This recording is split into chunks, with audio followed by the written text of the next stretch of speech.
Muchísimas gracias, Luis. Qué gusto también, doctor Urrutia. Qué agrado volver a saludarlos y poder compartir nuevamente en este espacio donde digamos, estamos permanentemente tratando de hablar sobre las circunstancias que estamos viviendo, y qué mejor que en el aniversario de fundación de la escuela.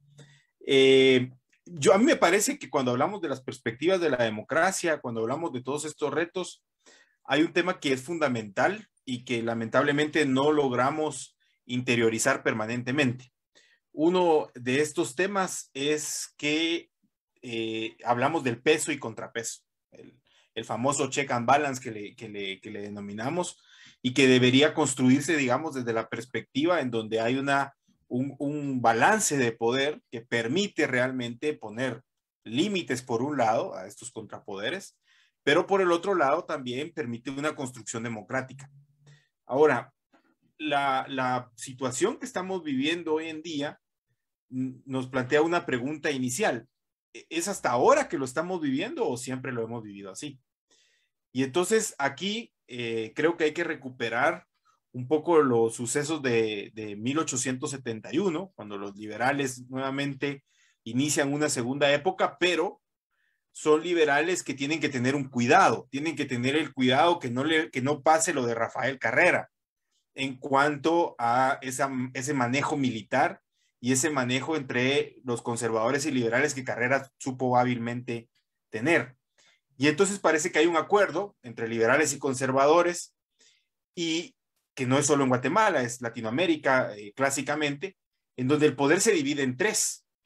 Tradicionalmente, en todos los países latinoamericanos vamos a encontrar una división de tres poderes, pero esta división de tres poderes está ampliamente o está concentrada con mayor fuerza en uno, que es el presidencial, ni siquiera el ejecutivo, sino la figura del presidente, el hiperpresidencialismo, como le dice el profesor Gargarella. Entre estos elementos, según el profesor Gargarella y otros autores, incluyendo a García Laguardia, parece que hay un acuerdo importante, que es el acuerdo de desconfiar del ciudadano, desconfiar del ejercicio de la ciudadanía. Y la desconfianza en el ejercicio de la ciudadanía es lo que tiene que marcar las formas en cómo se puede acceder al poder.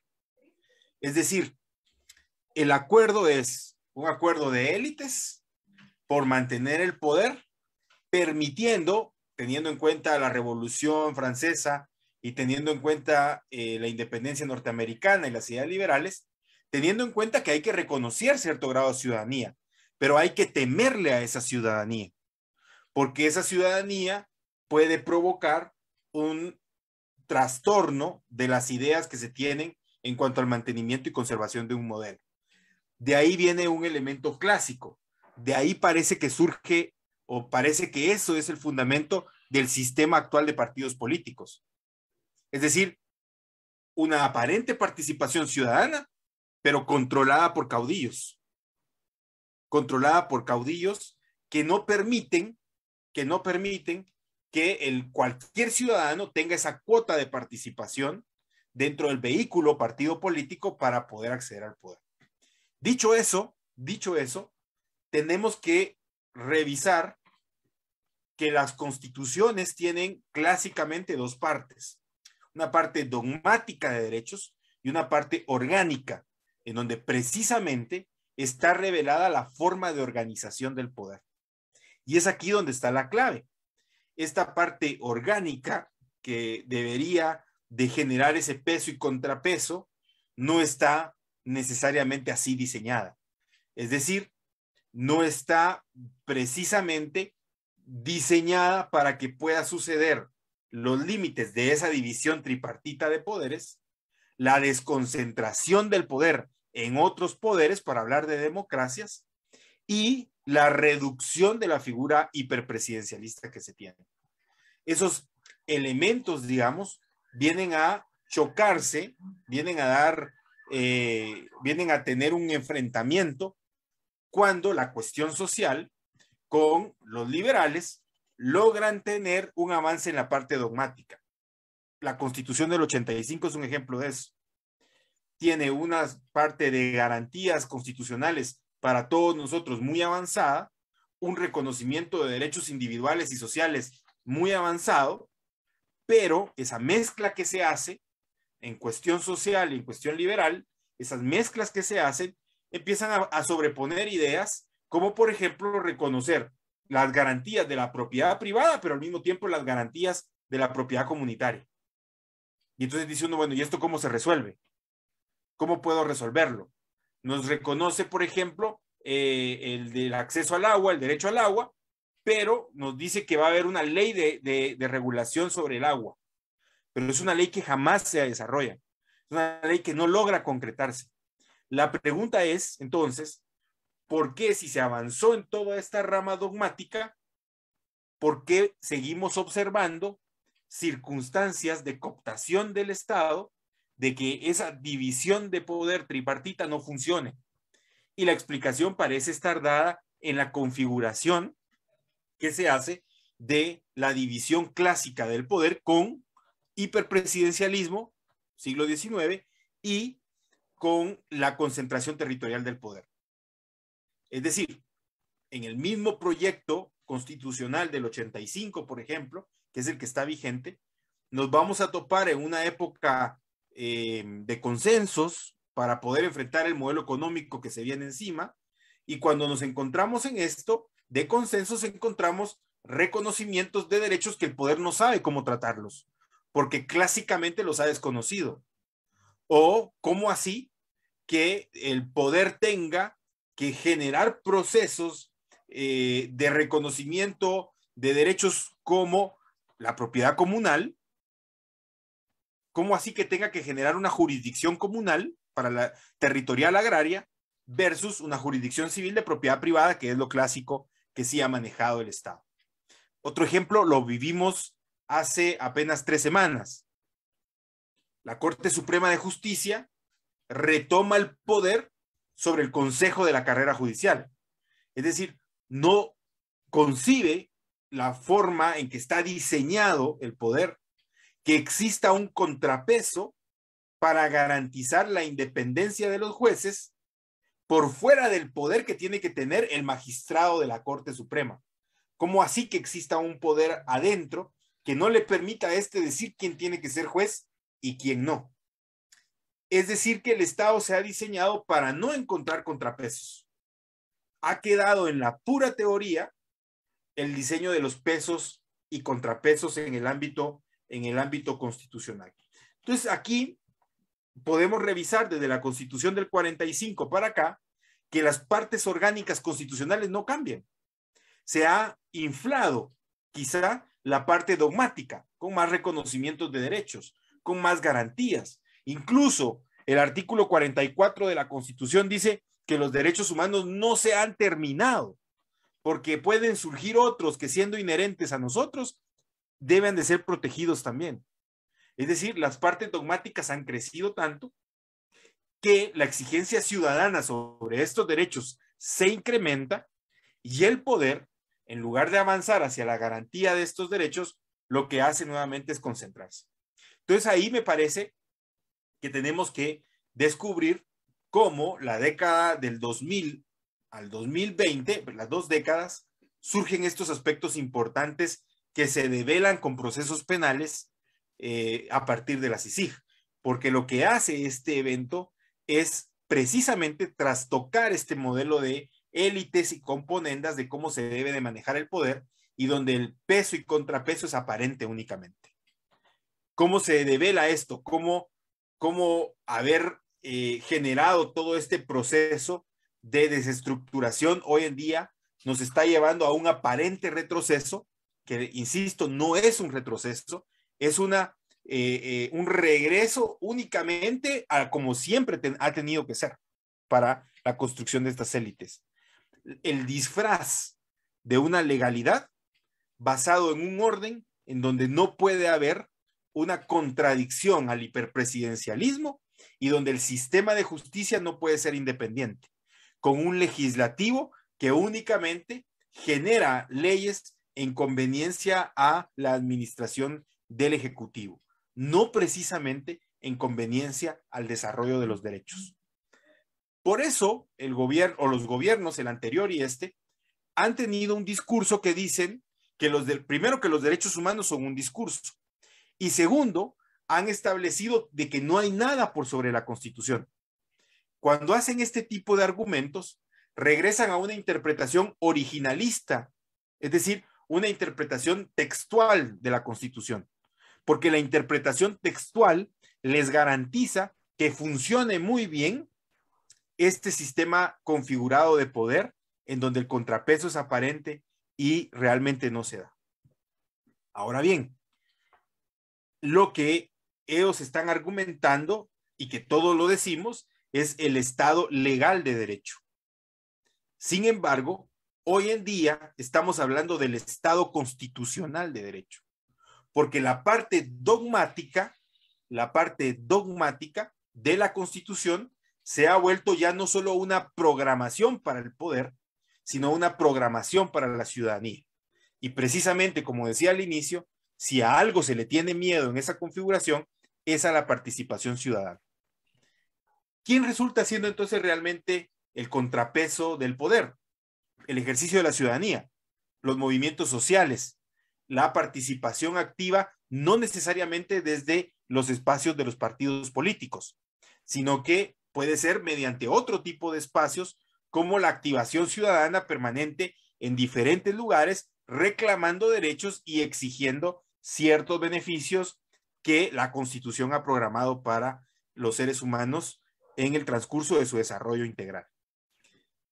Bajo esto, bajo esto que estoy planteando, y bajo estos temas que, digamos, no hay cambios realmente en el modelo, sigue cooptado y siempre ha estado cooptado, hemos buscado tratar de construir este modelo partiendo de la ayuda del propio modelo. Es decir, queríamos reformar el sistema de justicia en el 2016, pidiéndole al mismo gremio de abogados y a la misma Corte Suprema de Justicia que cambiara ese modelo cuando ellos han sido beneficiados por el mismo. Y lo segundo, hemos querido favorecer más participación popular, más participación ciudadana, porque nos hemos dado cuenta que ahí sí hay más contrapesos, pero queremos que lo ponga en marcha quienes tienen el poder, que va a ser socavado si es que se gana mayor participación popular. Entonces, la teoría de pesos y contrapesos, de alguna manera, en nuestro sistema, en nuestra constitución, no es viable desde la configuración misma del software, que es original siglo XIX. Y parece mutar hacia una circunstancia en donde quien sí puede hacer el contrapeso es la participación ciudadana. Y esa multiplicidad de actores que al realizar algún tipo de actividad política o de participación lo pueden lograr. Por eso, hoy encontramos censura a medios de comunicación, censura a activistas, persecución a quienes estando dentro del esquema del poder se han revertido al mismo. Y este es el otro elemento que hay que mencionar. Uno de los avances después de la Segunda Guerra Mundial es que se creció en más institucionalidad que rompe con el factor tripartito configurado en el siglo XIX. Ese factor tripartito de ejecutivo, legislativo, judicial. Y vamos a encontrar entonces en la Constitución del 65, por ejemplo, la Corte de Constitucionalidad, que hoy la vemos fortalecida como institución, con sus altibajos. Vamos a encontrar en la Constitución del 85 al Procurador de los Derechos Humanos. Vamos a encontrar que se viene arrastrando la existencia de una Contraloría General de Cuentas.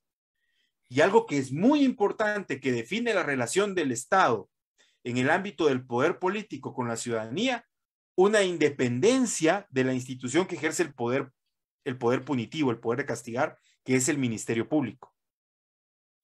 Si ponemos atención, del año 2012 al año 2016, quienes generaron el contrapoder fueron la actividad independiente de investigación criminal del Ministerio Público, la actuación del Procurador de los Derechos Humanos y las resoluciones que emitía la Corte de Constitucionalidad limitando efectivamente a las decisiones del Ejecutivo y del Legislativo.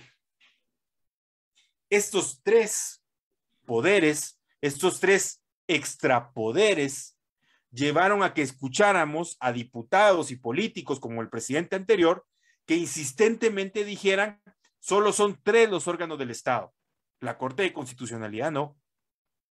Quiere decir que en América Latina, pero precisamente en Guatemala, cuando hablamos de peso y contrapeso, no lo podemos encontrar históricamente descrito en la división de tres poderes, sino que sí podemos ahora decir que se encuentra en la existencia de órganos extrapoder, como la Corte de Constitucionalidad, como el Procurador de los Derechos Humanos, como el Ministerio Público. Pero más importante aún, en la participación ciudadana. ¿Por qué hago esta referencia de estos cuatro elementos, digamos, tres órganos extrapoder y participación ciudadana? Porque es precisamente a lo que le temía el pacto liberal conservador del siglo XIX en el ejercicio del poder político. Y esto, mucho más retardado, con mucho tiempo atrás, pero que se está sucediendo, es que ciertos grupos que han sido normalmente marginados y ciertos pueblos que normalmente también han sido marginados, en este caso los pueblos indígenas y también los sectores como la adolescencia, las mujeres, la comunidad LGTBIQ, etcétera, empiezan a ganar mayor participación ciudadana. Esta mayor participación ciudadana que empiezan a ganar, empieza ya a plantear también crítica y esquemas de cómo ese poder tripartito debe de encontrar fórmulas de aceptación. ¿Qué sucede frente a eso? Que encontramos fundamentalismos religiosos. Este es otro elemento. Desde el siglo XIX, estos estados se han definido religiosos, cristianos, pero hemos caído también en los fundamentalismos. Y entonces en el Congreso hay iniciativas de ley que se dirigen hacia la prohibición de hablar del género, cómo cuidar a los adolescentes del trastorno de género, que le dicen, etcétera, etcétera. En ese, digamos que con esos rasgos trataría yo de decir que en Guatemala el peso y contrapeso desde el aspecto teórico no se puede, no tengo evidencia para decir que existe. Pero, si me voy a los órganos extrapoder y a los movimientos sociales y la participación ciudadana, podría decir que desde ahí estamos frente a un contrapoder efectivo. Esto podría decir alguien que estoy planteando la existencia de élites, que sí, existen las élites, y que estas élites tienen capturado al Estado, hasta incluso en las formas de poder limitarse a sí mismo. Y lo que han encontrado es el poder soberano, que es la población, con otros órganos que al salirse del esquema que normalmente han seguido, como vemos hoy en el Ministerio Público, pero como lo vimos diferente en el Ministerio Público de Claudia Paz o en el Ministerio Público de Telman Lana, han logrado construir este esquema de contrapoderes y de contrabalance efectivamente. Entonces, los poderes del siglo XIX siguen instalados, se encontraron con los derechos del siglo XX y hoy están frente a los movimientos sociales y la puesta en marcha de los mecanismos extrapoder para generar contrabalances. Ese sería, digamos, un poco la argumentación que presentaría para hablar de esta temática. Muchas gracias, Osvaldo. Interesantísima postura realmente. Entonces, sin más, le damos la palabra a Edmundo. Bueno, yo diría que Osvaldo nos la pone muy difícil, porque su discurso, su análisis, tiene un grado de profundidad y un grado, por lo tanto, de dificultad grande. Es decir, nosotros necesitaríamos una introducción o un propedéutico para poder entender a fondo el análisis de Osvaldo, que como dije la vez pasada, es muy interesante, pero es muy desafiante, porque pues nosotros, desgraciadamente, y yo creo que esto es un problema no solamente formativo, sino de la acción política, de la actividad política, no somos personas que enmarcamos nuestro discurso, nuestra actividad en un conocimiento profundo del tema jurídico, del tema constitucional. Y Osvaldo llega a niveles muy sofisticados de análisis y análisis históricos de este tema. Yo creo que es bastante saludable lo que se desprende del análisis de Osvaldo y sobre todo el tema de que tenemos que concentrarnos bien a fondo en el tema constitucional, en el tema del derecho, en el tema del marco jurídico y en lo particular cómo está esto concebido, cómo está planteado el tema de los pesos y contrapesos en la estructura o en el marco constitucional. Cuando yo me pregunto acerca del futuro de la democracia en Guatemala, se me ocurre pensar cuáles fueron las condiciones que llevaron en los años 80 a que hubiera en Guatemala una transición política. Ya sabemos que hay un enorme número de análisis de textos sobre el tema de la transición política, o como se llamó en aquella época, transición a la democracia. Yo prefiero transición política, porque como dice Osvaldo, pues lo que tenemos que preguntarnos es realmente si hemos tenido o no hemos tenido democracia en el sentido, digamos, de los procesos como los pesos, los contrapesos, la división de poderes, la participación ciudadana.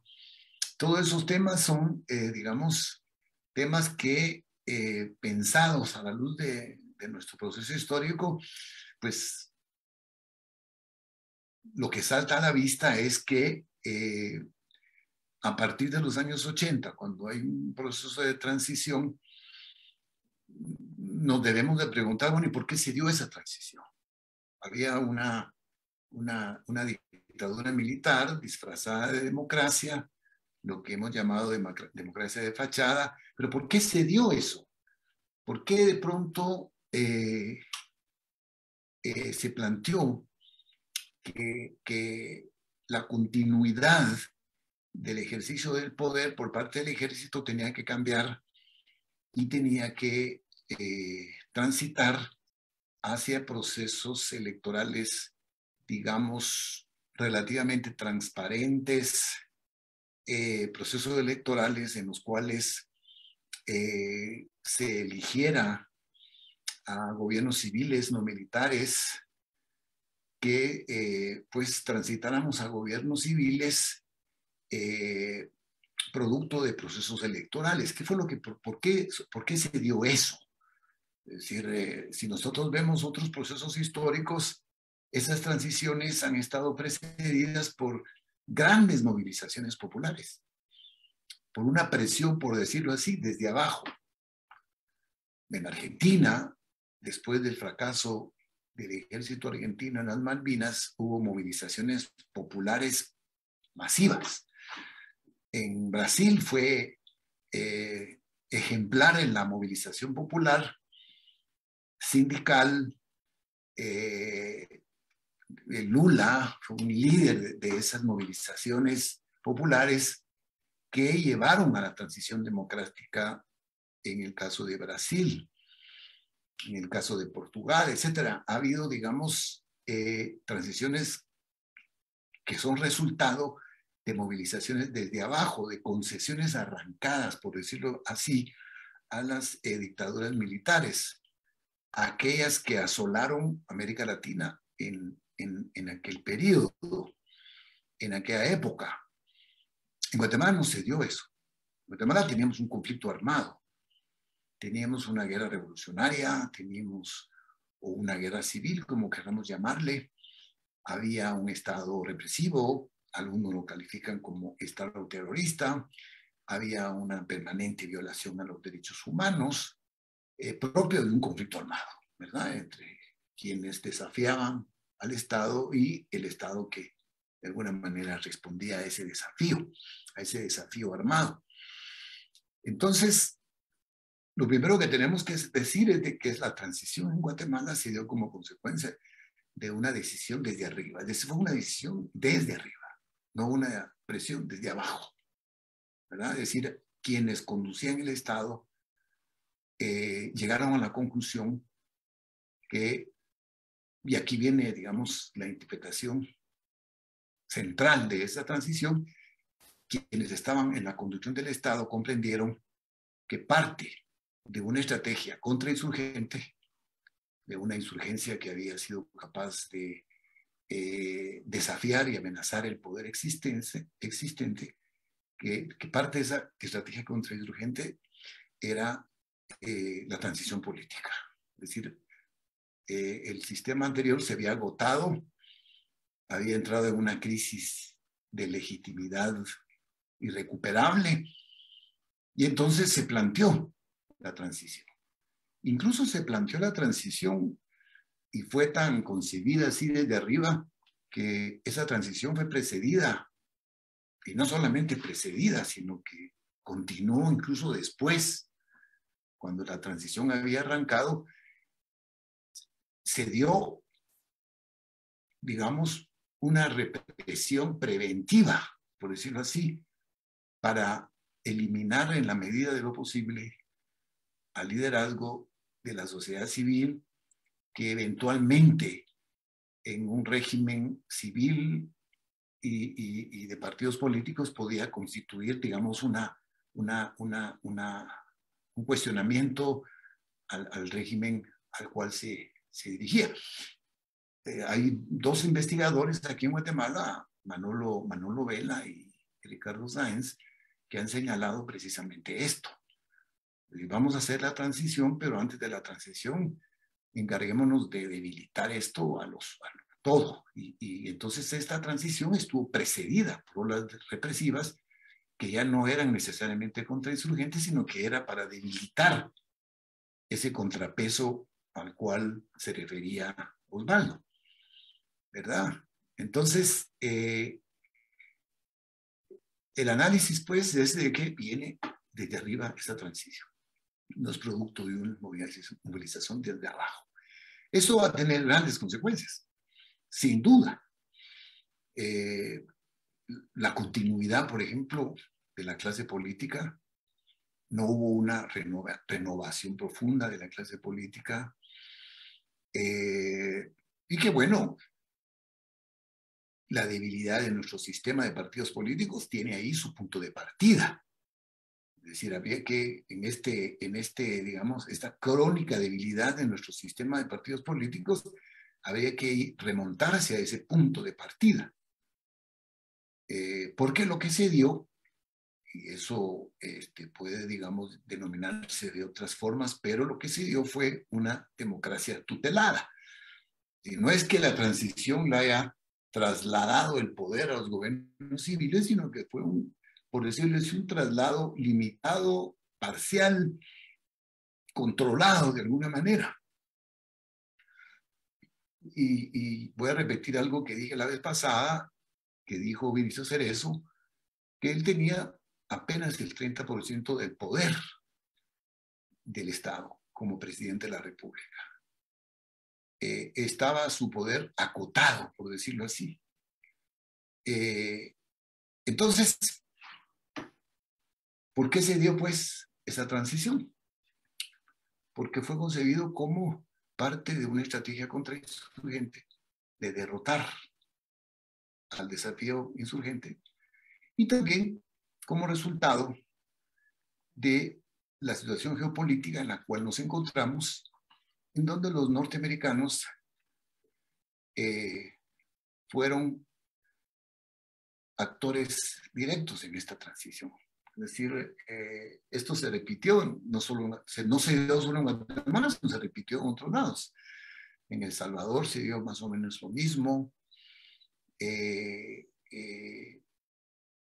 América del Sur, etcétera. Todo esto se dio pues porque los norteamericanos también coincidían en pensar de que había que hacer una transición política y legitimar a los sistemas políticos que habían así entrado en crisis en los años 80, 70 y 80.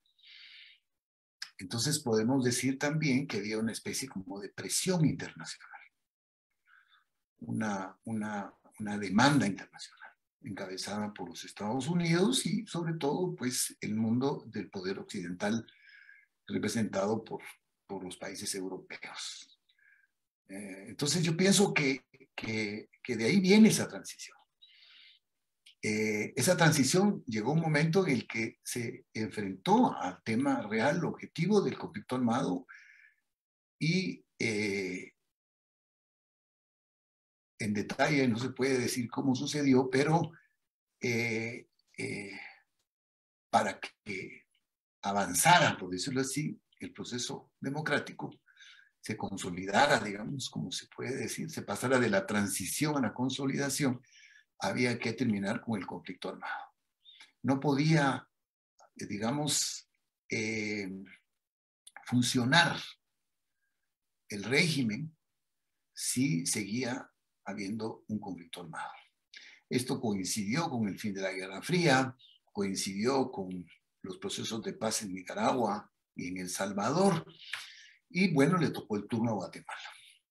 Y de nuevo, la comunidad internacional, los Estados Unidos, los amigos, digamos, de América Latina, Europa, pues todos de alguna manera contribuyeron a que en Guatemala se firmara la paz y que a través de la suscripción del conjunto de los acuerdos de paz pudiéramos arribar a una democracia consolidada.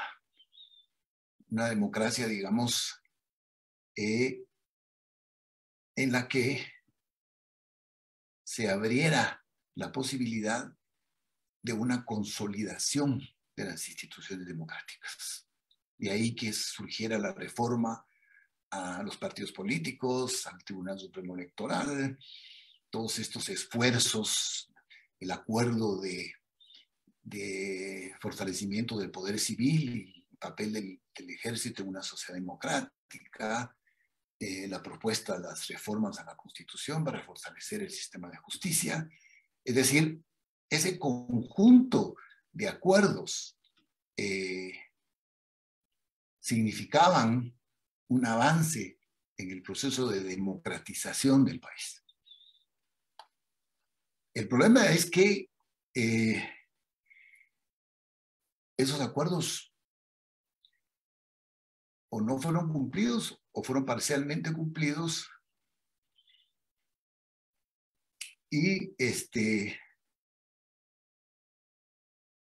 se generó una problemática que yo ya he mencionado la vez pasada y disculpen si me repito, pero para llegar a la pregunta central que me voy a hacer al final, casi al final de esta presentación, es que bueno, no se puede, es imposible que podamos tener democracia si no tenemos Estado de Derecho, si no vivimos en el imperio de la ley, si quienes ejercen la autoridad del Estado no cumplen con la ley. Es decir, eso ya, pues, ¿cómo es posible que quienes gobiernan no cumplan con la ley?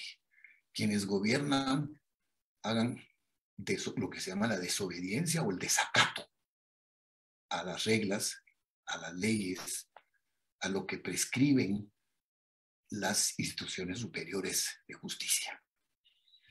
Es decir, ¿cómo puede pasar eso? ¿Cómo podemos tener democracia si, como hemos visto en los últimos años, hay un poder legislativo que no cumple con las decisiones del órgano más alto del Poder Judicial? Aunque bueno, yo no sé si la CC puede decirse, después de lo que dijo Osvaldo, si es o no es del Poder Judicial. Yo diría que sí, pero aquí en Guatemala se volvió deporte de parte del Legislativo y el Ejecutivo no obedecer las decisiones de la Corte de Constitucionalidad. Entonces, la pregunta es cómo podemos nosotros hablar de democracia en una sociedad en la cual las autoridades del Estado en sus diferentes órganos no cumplen, no obedecen, viven en un permanente desacato, no permanente, pero con frecuencia al desacato a las decisiones de los órganos superiores de justicia, como en el caso particular en la CC. Entonces, la pregunta es, bueno, frente a esta situación, ¿qué es lo que se puede hacer? En los años 80, un contexto internacional favorable, presiones, un poder militar que se dio cuenta que tenía que legitimar el régimen político, que se había agotado la dictadura militar, tal como gobernó durante una década o más. Cuando la transición al régimen electoral y de partidos políticos y elección de gobiernos civiles se volvió funcional a la estrategia contrainsurgente. Es decir, ¿qué pasa ahora si tenemos otro contexto? Y la pregunta es muy clara frente a esta situación en la cual las autoridades no cumplen con la ley, así de simple. Lo hemos visto repetidas veces. Podemos enumerar y ejemplificarlo de diversas formas, en diferentes casos.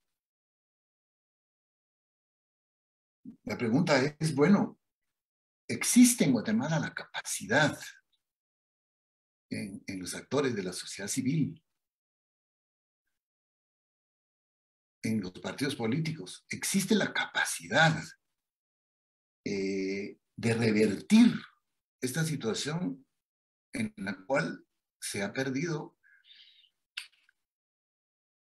la noción y la práctica del imperio de la ley? ¿Hay capacidad para revertir esto? ¿Cuál es la situación internacional en este sentido? Ya sabemos que los norteamericanos son un actor clave ahora en este último proceso, en esta coyuntura. Pero más allá del contexto favorable de lo geopolítico, por decirlo así, la pregunta es si al interior de la sociedad guatemalteca existe esa capacidad. Existe el nivel de organización, existe la capacidad de movilización y de agitación para que desde abajo, ahora sí, desde abajo, se presione para que Guatemala logre crear las bases para que exista un régimen democrático. Yo sí creo de que habíamos avanzado a partir de la transición de los 80 y con los acuerdos de paz. Yo podría decir que había habido un nivel de avance que se revirtió a partir del gobierno de Jimmy Morales, de la salida de la CICIG, de digamos, la pérdida de autonomía del Ministerio Público, de la Corte de Constitucionalidad. Sí podemos decir que lo que habíamos avanzado se perdió. Y que ahora la pregunta es si existen condiciones para que podamos predecir que en un futuro no tan lejano, Guatemala vuelva otra vez a transitar por los carriles de la democracia. Es decir, podemos esperar que en el futuro próximo tengamos la capacidad de fortalecimiento institucional de los órganos del Estado, de los órganos estos que denominaba que el Ministerio Público, extrapoder, creo que le llamaban a esto, el Ministerio Público, la PDH, la CC. que sean capaces de convertirse en, digamos, lo que se ha denominado la capacidad institucional de neutralizar a los poderes fácticos, porque aquí nos encontramos en este momento en la prevalencia de los poderes fácticos en el Estado y no se vislumbra que pueda haber la capacidad de neutralizar ese poder y, digamos, crear las condiciones para que, digamos, se den las características de la democracia, ¿no? Es decir, yo no sé, Morlino, no sé si conocen ustedes a Leonardo Morlino, yo creo que Osvaldo lo mencionó la vez pasada, y él ha creado un análisis de dimensiones para medir la calidad de la democracia en los países. Y Guatemala no cumple los requisitos mínimos que plantea Morlino para denominarse una buena democracia o una democracia de calidad.